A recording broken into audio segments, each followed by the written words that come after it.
O'zbekiston 2030 strategiyasida mamlakatimizni raqamlashtirish orqali fuqarolarimizga qulay shart-sharoitlar yaratish ustuvor vazifa sifatida belgilangan. Shu jumladan don va don mahsulotlarini sinovdan o'tkazish markaziy laboratoriyasining raqamlashtirilishi ham dehqon va fermer xo'jaliklarining mushkulini oson, uzog'ini yaqin qildi.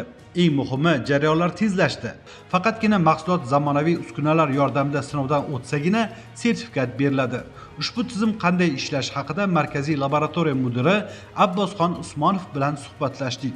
Ayni paytda biz don va don mahsulotlarini sinovdan o'tkazish markaziy laboratoriyasidamiz. O'tgan yili katta o'zgarishlar olib borilgan.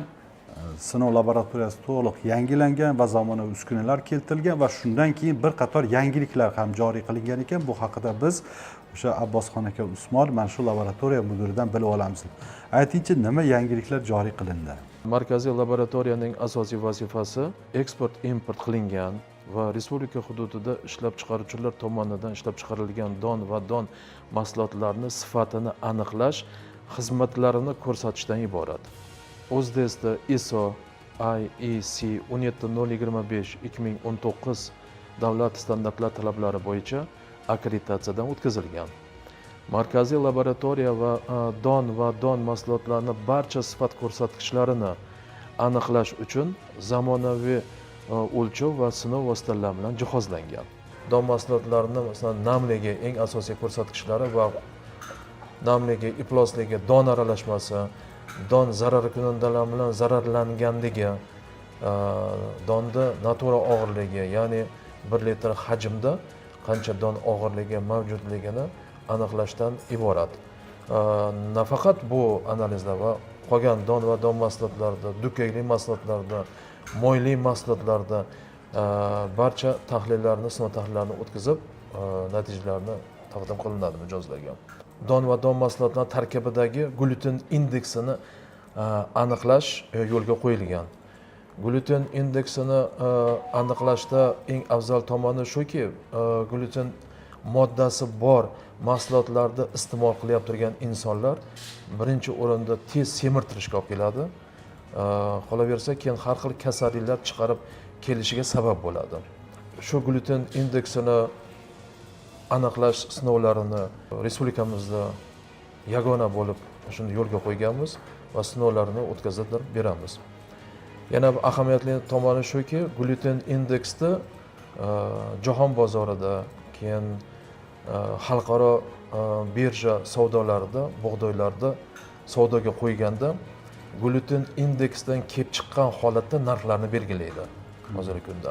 Abbos aka, yana bir savolim bor edi. Sinov tahlillarini olish uchun mijozlar qanday murojaat qilish kerak? Shu haqida ham bir tartibini tushuntirib o'tib ketsangiz. 1 yildan buyon hozirgi paytda tartib shundayki, raqamlashtirilgan tizim joriy qilingan korxona muassasamizda.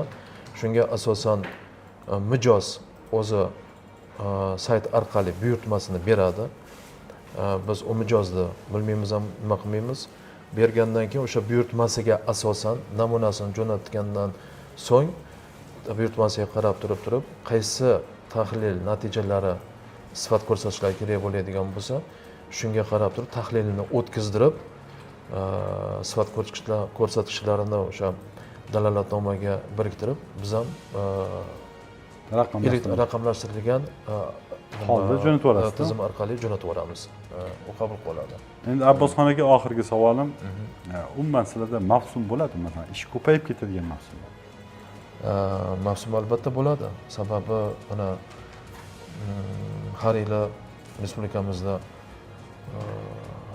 g'alla mavsumi boshlangan paytida o'sha g'alla mavsumini yig'im-terimi jarayonida aytib o'tganimdek, agroklaster, fermer xo'jalik va don qabul qilish korxonalarida o'rtasida sifat ko'rsatkichlari bo'yicha nizoli masalalar kelib chiqadi.